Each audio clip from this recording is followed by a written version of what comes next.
History, as they say, is written by the victors. In the 20th century, the United States wrote the final chapter of the space race. The ink was rocket fuel. The punctuation was footprints on the moon.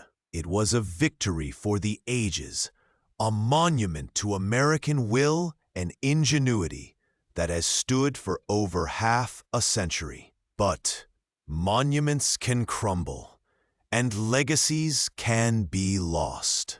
Today, a new race to the moon is in full swing. This isn't for flags and footprints, but for permanent occupation, for resources, for control of the ultimate high ground. And this time, America isn't just at risk of losing. It's on the verge of a decisive, humiliating defeat. While the world has been watching NASA's celebrated but catastrophically delayed Artemis program, another nation has been moving with relentless speed. A nation with a clear deadline and a habit of hitting its ambitious targets. As America's moonshot sputters, bogged down by budget overruns and technical failures, China's timeline for landing a crew on the moon has become chillingly clear. And now, America's only hope seems to rest not on a grand national project, but on a deeply controversial, high-risk gambit from a private company, a last-ditch plan from SpaceX that might just be as dangerous as doing nothing at all. This is the story of a stunning reversal of fortune, of how the undisputed leader in space is about to be overtaken. This is the story of the new space race, and it's one America is about to lose.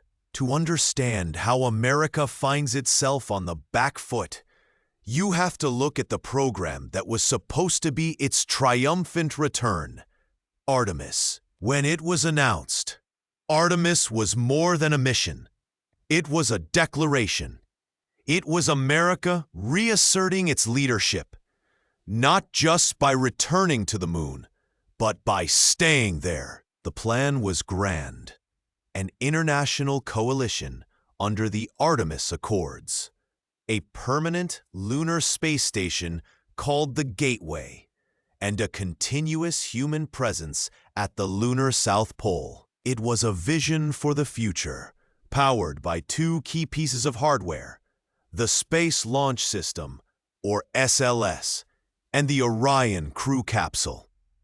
The SLS was billed as the most powerful rocket ever built. Orion was its state-of-the-art chariot. Together, they were the 1-2 punch that would guarantee American dominance for decades. But almost from the beginning, the champion began to stumble. The SLS, the cornerstone of the whole plan, has been mired in controversy. Born from the ashes of the space shuttle, the rocket was designed more like a jobs program, mandated by Congress to use existing shuttle-era contracts and hardware. Instead of a lean, efficient, clean-sheet design, NASA was saddled with a rocket that was fantastically expensive and complex from day one. And the numbers? They're just staggering. Each SLS launch costs taxpayers over $2 billion. Its development is billions more over budget and years behind schedule. And in a world of rapidly reusable rockets, the SLS is a single-use behemoth that can, at best, fly once a year. It's a battleship in an age of aircraft carriers, powerful, but slow and prodigiously expensive to deploy. The problems don't stop with the rocket. Orion, the capsule meant to keep astronauts alive, has faced its own crippling setbacks. The uncrewed Artemis 1 test flight in late 2022 revealed a critical flaw. During its fiery re-entry, Orion's heat shield didn't just wear away, it shed chunks of protective material in an unexpected and alarming way. The investigation has been a primary driver of the cascading delays that have pushed the whole program back by years. And it wasn't just the heat shield. The life support systems on Orion, the complex machinery that provides air, manages temperature, and handles waste, also ran into major development hurdles. The timeline tells the story. In early 2024, NASA pushed Artemis 2, the first crewed flight around the moon, from 2024 to September 2025. Then, Artemis 3, the actual landing, was delayed from 2025 to September 2026. But the situation got worse. In late 2024, citing the persistent heat shield and life support issues, NASA had to delay again. Now, Artemis 2 is targeting early 2026. As a result, the historic Artemis 3 landing was kicked even further down the road to mid-2027 at the absolute earliest.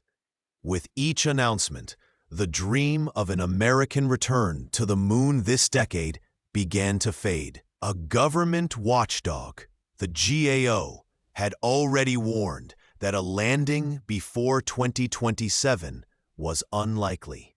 Now, even that seems optimistic. The champion was faltering, mired in the quicksand of technical debt and political compromise. And as America struggled, a new challenger wasn't just rising, it was sprinting. China's journey to becoming a space power wasn't an overnight sprint. It was a masterclass in methodical, patient execution. For decades, while America's space program cycled through grand pronouncements and cancellations, the China National Space Administration, or CNSA, just kept working. Their approach was simple: build on success. First, the Chang'e program put their taikonauts into orbit. Then came the Tiangong space station, a permanent outpost in low Earth orbit that now rivals the ISS, a station that China is blocked from by U.S. law. When the ISS is retired in 2030, Tiangong will be the only space station orbiting Earth. Nowhere is this methodical approach more obvious than in their lunar program, named Chang'e. In 2019, Chang'e 4 did what no nation had ever done. It landed on the far side of the moon. In 2020, Chang'e 5 landed, drilled into the surface, and brought nearly 2 kilograms of moon rocks back to Earth. The first sample return in over 40 years. They didn't stop there. In May 2024, Chang'e 6 landed on the far side's South Pole Aitken Basin and brought back the first ever samples from that mysterious region. It succeeded flawlessly. While the world watched, China rewrote the history books. Again. These aren't just science missions. They are calculated steps. Chang'e 7, planned for 2026, will hunt for water ice at the lunar South Pole. Chang'e 8, in 2028, will test 3D printing structures with lunar dust. It's the systematic assembly of a lunar base. All of this is building toward one thing: a crewed landing. And unlike NASA, China has a firm deadline they are making serious progress on. They will land taikonauts on the moon by 2030. Their hardware is maturing fast to meet that goal. They have the new Long March 10 rocket, the Mengzhou cruise ship, and the Lanyue lander all in development, with recent tests showing they are on track. Their mission is brutally simple. 2 rockets launch. One carries the lander. The other carries the crew. They meet in lunar orbit. 2 taikonauts go down to the surface, and then come home. No complex space station to build first. No dozen international partners to coordinate. Just a focused, state-driven effort with a clear goal. And China is building its own coalition. They are leading the International Lunar Research Station, or ILRS, with partners like Russia, Pakistan, Venezuela, and South Africa signing on. They are actively building a parallel geopolitical framework for space, centered on themselves. NASA Administrator Bill Nelson has been sounding the alarm for years. He's been blunt, stating, "It is a fact, we're in a space race."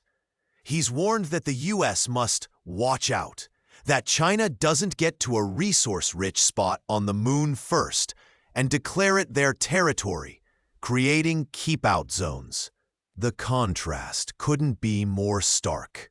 On one side, a faltering American program with cascading delays that push a landing to mid-2027 at the earliest. On the other, a fast-moving Chinese program with a string of historic successes and a clear 2030 deadline.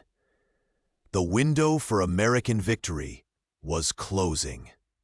With the official plan in disarray, America's only chance now rests on a wild card.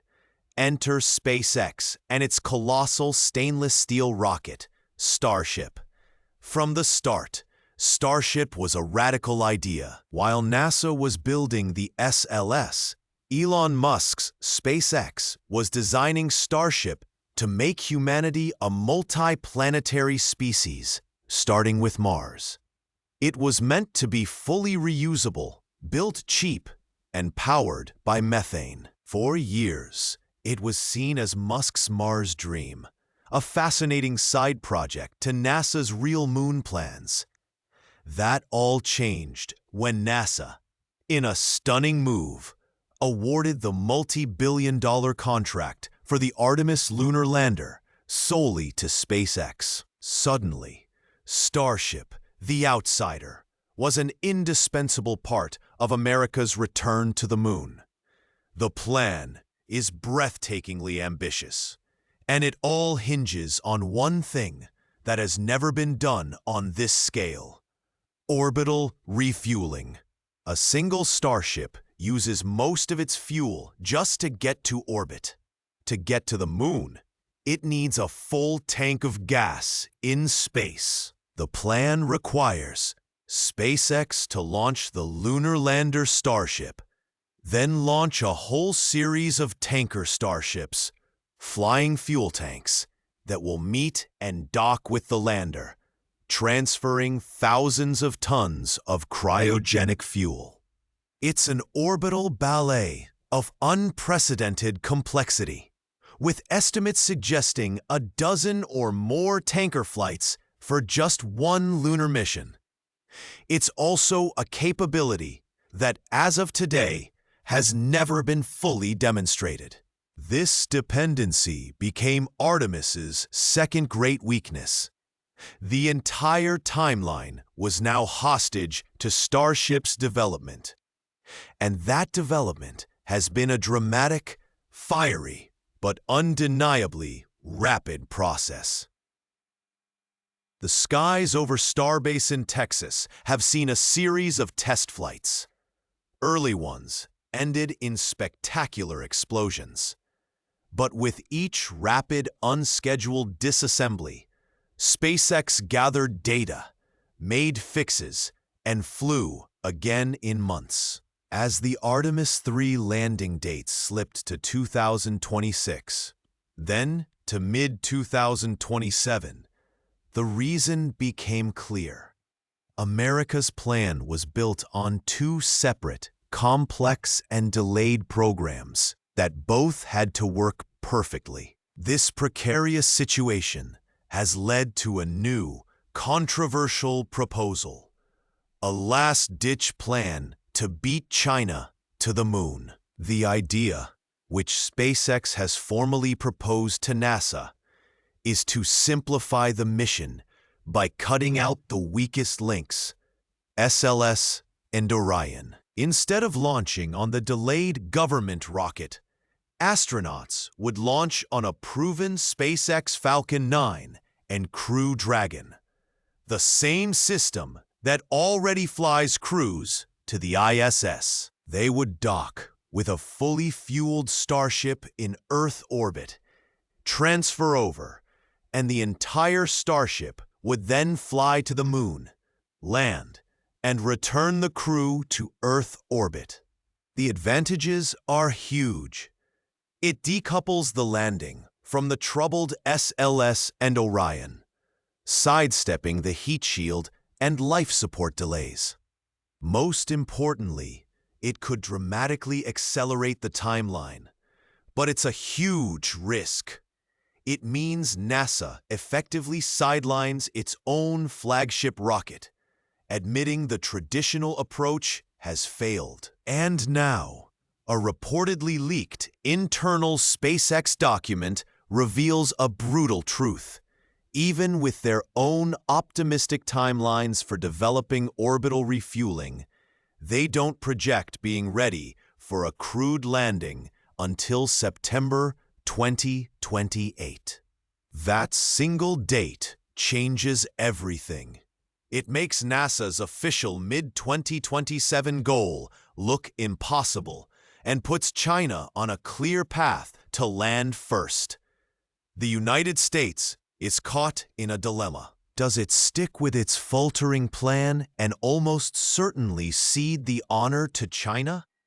Or does it embrace a radical gamble on its most controversial private partner? The first space race was about ideology, a proxy for the Cold War played out in the vacuum of space. The prize was a giant leap for mankind. This new space race is different. It's not about flags and footprints anymore. It's about geopolitics and resources.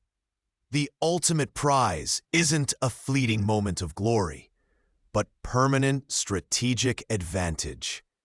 And the focal point is one specific place, the lunar South Pole. For decades, scientists have theorized that the moon's poles could hide water ice in deep, permanently shadowed craters.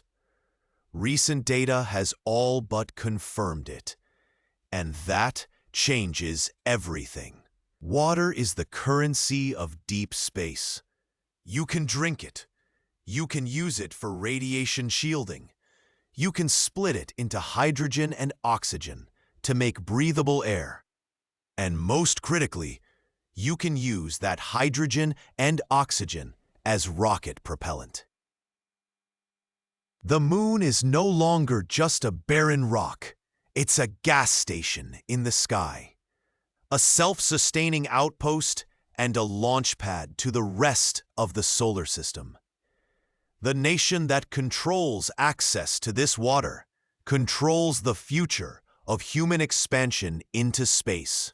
This is what keeps officials at NASA and the Pentagon awake at night. The 1967 Outer Space Treaty forbids any nation from claiming sovereignty over the moon, but it's silent on resource extraction. What happens if China lands first in a water-rich crater, sets up its research station, and declares a scientific safety zone that effectively cordons off the most valuable real estate on the moon? The nation that gets there first gets to set the rules. This is why the Artemis delays aren't just disappointing. They represent a potential strategic blunder of historic proportions. The race is on, and America's traditional approach is bogged down while China's methodical march continues. The only wild card is a high-risk gamble on a new way of thinking. So who do you think will win?